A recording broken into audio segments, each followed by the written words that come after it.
નમસ્કાર મિત્રો, સ્વાગત છે બધા મિત્રોનો અમારી યુટ્યુબ ચેનલમાં. હું છું આપનો મિત્ર ભાવિ વઘાસિયા. તો મિત્રો, ખાસ કરીને આ વિડીયોના માધ્યમથી આપણે વાત કરવાની છે હાલની સક્રિય સિસ્ટમોની સ્થિતિ શું છે અને ગુજરાતમાં વરસાદના રાઉન્ડની શરૂઆત ક્યારથી થશે, સિસ્ટમનો ટ્રેક હાલના લેટેસ્ટ મોડેલોની અપડેટ પ્રમાણે કેવો રહી શકે છે અને કયા વિસ્તારમાં વરસાદની તીવ્રતા વધુ રહી શકે છે, સંપૂર્ણ માહિતી વિડીયોમાં જોશું. તો જે પણ મિત્રો નવા હોય તે ચેનલને સબસ્ક્રાઇબ કરી લેજો. તો મિત્રો, ખાસ કરીને સિસ્ટમની માહિતી જાણીએ તે પહેલા ખાસ આગાહીને સમજી અને ત્યારબાદ આગાહીનો સમયગાળો પૂર્ણ થયા બાદ કોમેન્ટ કરવી. ઘણા મિત્રો એવા છે, 1% લોકો એવા હોય છે જે જોયા જાણ્યા વગર સીધી કોમેન્ટ કરતા હોય છે અને આગાહીનો સમય પૂર્ણ ના થયો હોય, આપણે આગાહી કર્યા ભેરા કોમેન્ટમાં લખતા હોય કે અમારે તડકો છે, પરંતુ અત્યારે મેં આગાહી તમને આપી છે તો અત્યારે સીધો વરસાદ ચાલુ ના થઈ જાય. આ એક સ્વાભાવિક વાત છે. તો આગાહીને સમજી આગાહીનો સમયગાળો કેટલો છે તે જોઈ અને જાણીને કોમેન્ટ અવશ્ય કરવી. તો મિત્રો, સિસ્ટમની સ્થિતિ જોવા જઈએ તો સિસ્ટમ હાલ ઓડિશા અને બંગાળની ખાડીના ભાગો નજીક જોવા મળી રહી છે. સિસ્ટમ લો પ્રેશરમાં ફેરવાઈ ગઈ છે અને સિસ્ટમ છે તે હવે આવનારી 24 કલાકની અંદર વધુ મજબૂત બનશે. વેલમાર્ક લો પ્રેશરમાં ફેરવાશે, ત્યારબાદ તે સિસ્ટમ ઝડપથી આગળ વધી અને આવતીકાલ સવાર સુધીમાં સિસ્ટમ એમપીના જબલપુર સુધી આવી જશે. તો આ સિસ્ટમ જેમ ઝડપથી આગળ વધશે તેમ વરસાદના વિસ્તારો પણ ઝડપથી આગળ વધશે. સાયક્લોનિક સર્ક્યુલેશન એજ એ વેસ્ટર્ન ડિસ્ટર્બન્સ અત્યારે પંજાબના ભાગો નજીક જોવા મળી રહ્યો છે. ચોમાસુ ધારી પણ રાજસ્થાનના બિકાનેરથી પસાર થઈ મધ્યપ્રદેશના શિવપુરી, બિલાસપુર અને લો પ્રેશર સેન્ટરના ભાગો પરથી બંગાળની ખાડીના ભાગો સુધી જઈ રહી છે. તો આ થઈ સક્રિય સિસ્ટમોની સ્થિતિ. તો મિત્રો, ખાસ કરીને હાલ જે લેટેસ્ટ વેધર મોડેલોની અપડેટ પ્રમાણે સિસ્ટમનો ટ્રેક કેવો રહેશે તે બાબતે વાત કરીએ. ત્યારબાદ વરસાદની માત્રા કેવી રહી શકે છે કયા વિસ્તારમાં તે બાબતની માહિતી જાણીશું અને ત્યારબાદ વરસાદનો રાઉન્ડ ક્યારથી શરૂ થશે, કયા વિસ્તારમાં શરૂ થશે તે બાબતની માહિતી જાણીએ. તો સૌપ્રથમ હાલના લેટેસ્ટ વેધર મોડેલોની અપડેટ પ્રમાણે સિસ્ટમ ક્રમશઃ એમપી સુધી ઝડપથી આગળ આવશે, ત્યારબાદ ધીમી ગતિએ તે આગળ ચાલશે અને હાલની સ્થિતિ પ્રમાણે જો વિવિધ મોડેલોના સ્થિતિ પ્રમાણે જોવા જઈએ તો સિસ્ટમ ખાસ કરીને જે મધ્ય ગુજરાત અને તેને લાગુ જે ઉત્તર ગુજરાત અને દક્ષિણ રાજસ્થાનના ભાગો પરથી આગળ વધે તે પ્રકારની શક્યતાઓ અત્યારે દેખાઈ રહી છે. જો સિસ્ટમ અત્યારે જે લેટેસ્ટ અપડેટ છે તે મુજબ રહેશે તો આમ જોવા જઈએ તો સૌરાષ્ટ્રના મોટા ભાગના વિસ્તારમાં સારો વરસાદ જોવા મળી શકે છે. સિસ્ટમ રાજસ્થાનના ભાગો પરથી જઈને થોડી ફરી નીચે આવી શકે છે. એટલે આ સંજોગોમાં આપણે વરસાદનો રાઉન્ડ છે તે 4 થી 9, 10 તારીખ સુધી રહેશે. એટલે 4-5 દિવસ સુધી વરસાદનો રાઉન્ડ રહેશે અને વરસાદના વિસ્તારો છે તે દરરોજ અલગ અલગ જોવા મળશે. જોકે વરસાદ છે તે સિસ્ટમ નજીક આવી જશે એટલે ઘણા ખરા વિસ્તારોમાં ચાલુ થઈ જશે.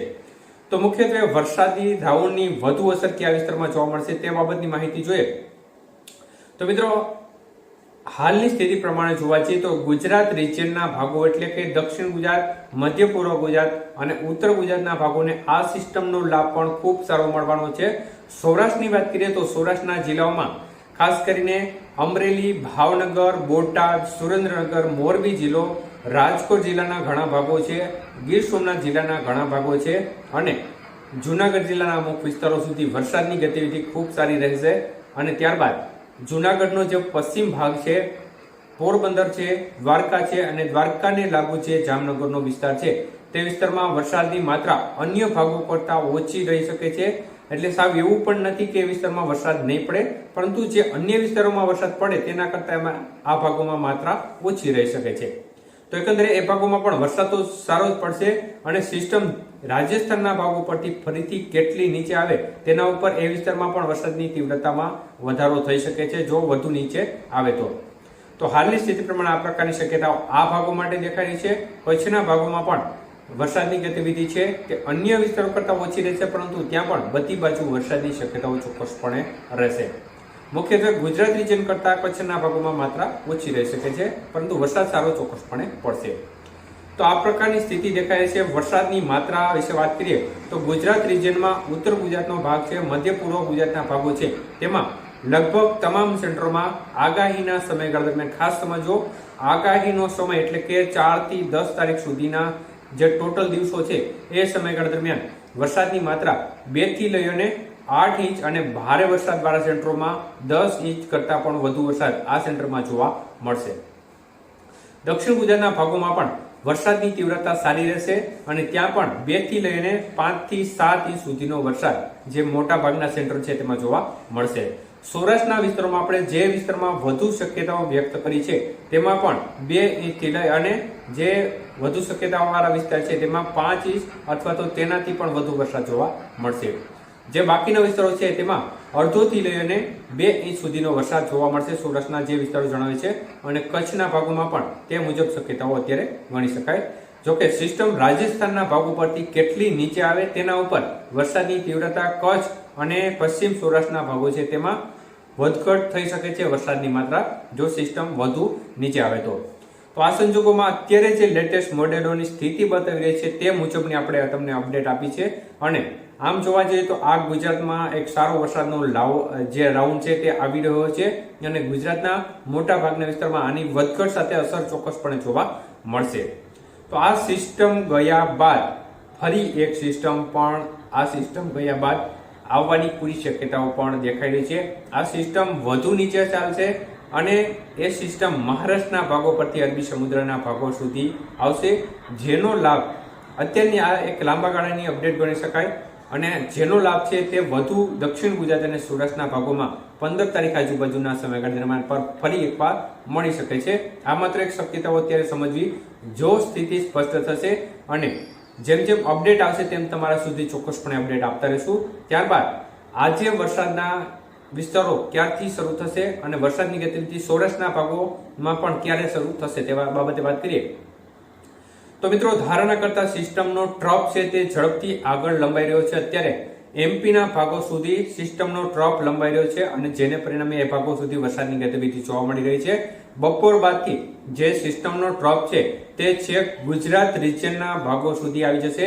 એટલે ગુજરાત રિજિયનમાં ઉત્તર ગુજરાતનો ભાગ છે જેમાં અરવલ્લી, ખેડબ્રહ્મા, મોડાસા, ઈડર, ડીસા સાઈડના ભાગો છે તેમજ મધ્ય પૂર્વ ગુજરાતના અમદાવાદ, આણંદ, ખેડા, નડિયાદ, ગોધરા, દાહોદ, પંચમહાલ, છોટાઉદેપુર, તો દક્ષિણ ગુજરાતના ભાગોમાં ભરૂચ, તાપી, નર્મદા, સુરત અને ડાંગ આહવા આજુબાજુનો ભાગ છે. આ ભાગોમાં બપોર બાદથી સિસ્ટમની અસર વર્તાવા લાગશે અને આ ભાગોમાં વરસાદની રાઉન્ડના શ્રી ગણેશ બપોર બાદથી જોવા મળશે.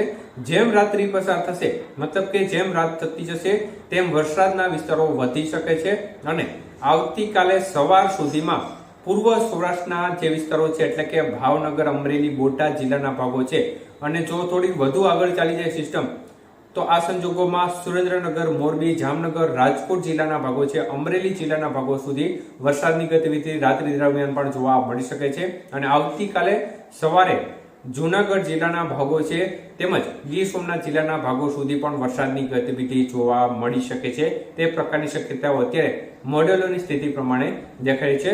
જોકે આમાં હજી થોડા ફેરફાર ચોક્કસપણે થઈ શકે છે, પરંતુ આવનારી 24 કલાકની અંદર આપણે વધુ શક્યતાઓ ગુજરાત રિજિયનનો ભાગ છે તેમાં વ્યક્ત કરી રહ્યા છે. એટલે કે ઉત્તર ગુજરાત, મધ્ય પૂર્વ ગુજરાત અને દક્ષિણ ગુજરાતના ભાગોમાં શક્યતાઓ વધુ દેખાઈ રહી છે. રાત્રિ દરમિયાન પણ આ વિસ્તારોમાં સારો વરસાદ જોવા મળશે અને આવતીકાલે ફાઇનલ સૌરાષ્ટ્રના તમામ વિસ્તારોમાં વધઘટ સાથે વરસાદની ગતિવિધિ ચાલુ થઈ જશે. એટલે ધારણા કરતા આપણને જે શક્યતાઓ દેખાતી હતી તે મુજબ આપણને એવું લાગી રહ્યું હતું કે 4 તારીખથી ગુજરાત રિજિયનના ભાગોમાં વરસાદની શરૂઆત થશે, પરંતુ સિસ્ટમ ઝડપથી મજબૂત બની છે અને ઝડપથી આગળ વધશે, જેને પરિણામે વરસાદનો રાઉન્ડ છે તે એક દિવસ વહેલો ચાલુ થવાની શક્યતાઓ દેખાઈ રહી છે. સિસ્ટમ ખાસ કરીને રાજસ્થાનના ભાગો પર ગયા બાદ પણ સિસ્ટમ ઝડપથી આગળ ક્યાંય જવાની નથી, કારણ કે આગળ સૂકા પવનો છે અને સૂકા પવનો સિસ્ટમને આગળ વધવા નહીં દે.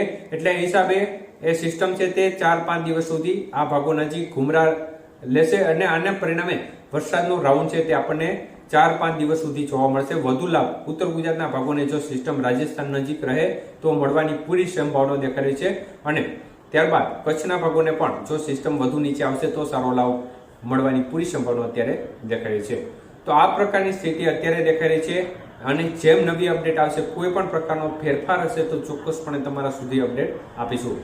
તો માહિતી સમજી, જોઈ, જાણી અને આગાહીના સમયગાળા દરમિયાન શું કહ્યું છે તે બાબતની માહિતી જાણી અને જે પણ મિત્રો કોમેન્ટ કરે છે તે કોમેન્ટ કરતા રહે. આગામી જે વરસાદનો રાઉન્ડ આવવાનો છે તે બાબતની અત્યારે માત્ર એક શક્યતાઓ છે, એટલે ખાસ આ ધ્યાનમાં રાખવું. આપણે અત્યારે શક્યતાઓ કહી છે, 100% આવશે એવું નથી કીધું. અત્યારે લાંબા ગાળાની એક અપડેટ મુજબ આ પ્રકારની સ્થિતિ દેખાઈ રહી છે અને એક શક્યતાઓ 15 તારીખ આજુબાજુ પણ વરસાદના રાઉન્ડની દેખાઈ રહી છે. તો આ એક આગોતરું એંધાણ સમજીને ચાલવું.